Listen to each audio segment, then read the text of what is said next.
¿Dirías que mi ley es genuinamente libertario? No, porque no creo en la libertad. La libertad es un bichito un poquito más complejo. Mira, yo siempre me he preguntado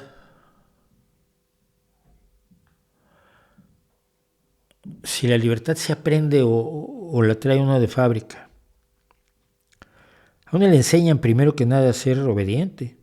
De bebé, primero contacto con el mundo es un mundo que te trata de decir que sí, que no puedes hacer. Cuando tienes un niño de 3 años que hace lo que quiere, los padres están mal vistos, ¿no? O su libertad tiene que estar controlada, no puede hacer lo que se le dé la gana. Un perrito, un cachorrito que hace lo que quiere, la madre lo controla. Ya no estamos hablando de seres humanos, estamos hablando de perritos y de gatitos y de ositos y de leoncitos y de distintos tipos de monos. Cuando el hijo hace lo que no quiere, lo que no debe hacer, se le imponen limitaciones a su libertad. Es decir, lo primero que se nos enseña de pequeños es a limitar nuestra libertad. Es natural que nos rebelemos en contra de ello y exijamos más libertad. Conforme pasa el tiempo nos vamos dando cuenta de que la libertad absoluta es imposible más que en el cerebro de algunos filósofos que no tienen nada mejor que hacer. Es decir, que no hay libertad absoluta. Que la libertad, para que sea un valor humano, social, útil, tiene limitaciones. La diferencia entre la libertad y el autoritarismo es quién y hasta dónde pone las limitaciones.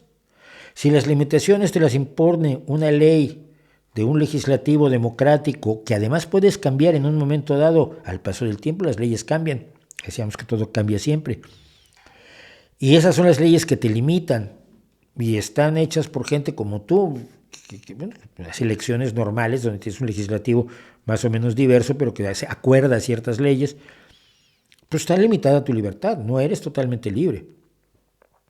Son muy distintas de las leyes que te impone una dictadura donde un señor, quizás apoyado en 3 o 4 de sus cómplices, establece una serie de limitaciones a tu libertad en las que ni te van a preguntar ni te van a dejar que hagas nada para cambiarlo. La libertad es la libertad de saber hasta dónde llega nuestra libertad, hasta dónde ponemos nuestra libertad. ¿Tú eres libre para querer a tu pareja? Sí. Pero con tu pareja creas espacios donde su libertad termina aquí, la tuya termina aquí. El respeto de la libertad ajena. Y no es tu libertad empieza y termina la del otro, pero eso es una frase que no tiene ningún significado. Hay cosas concretas que forman el entramado social, cómo te llevas con tus amigos, cómo te llevas con tu pareja, cómo te llevas con tus hijos, cómo te llevas con tu jefe, con tus compañeros de trabajo, cómo te llevas con la gente que encuentras en la calle. Todo eso es un juego constante de limitaciones de la libertad, que si tuvieras toda la libertad del mundo, pues igual no harías todas las cosas que quieres hacer, pero te gusta pensarlo. La libertad la traemos de fábrica, creo yo, porque siempre nos rebelamos ante los intentos de coartar nuestra libertad, pero aprendemos a gestionar la libertad como aprendemos a comer. Si te comes todo lo que quieras comerte de una sentada, te puedes morir de una congestión. Si te bebes todo lo que quieres, y hay quien lo hace, te matas de una congestión alcohólica. Aprendemos a limitar nuestra libertad, aprendemos a centrarnos y al mismo tiempo, dentro de estas limitaciones, sentirnos libres. Cuando no te sientes libre es cuando la rebeldía empieza a ser real. Y un poco lo que hablábamos la semana pasada también, ¿no? Los esclavos prefieren ser libres y pasar hambre a tener la certeza de que les van a dar de comer siendo esclavos y no pudiendo ejercer su voluntad.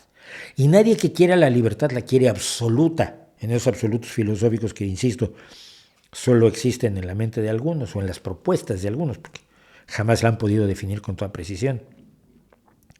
Pero ser libres es sentirnos libres, sentir que no tenemos limitaciones excesivas para nuestro comportamiento, para nuestros sentimientos, para nuestras acciones, al mismo tiempo que respetamos las limitaciones que existen. Esa es la verdadera libertad. No es la libertad total, no es la libertad de patear gatitos en la calle. Es saber que te puedes quitar esa libertad sin quitarte nada importante, la de patear gatitos en la calle, digo. Es saber qué limitaciones te puedes imponer con las que estés cómodo, ¿no? Yo creo que por ahí está el tema de la libertad.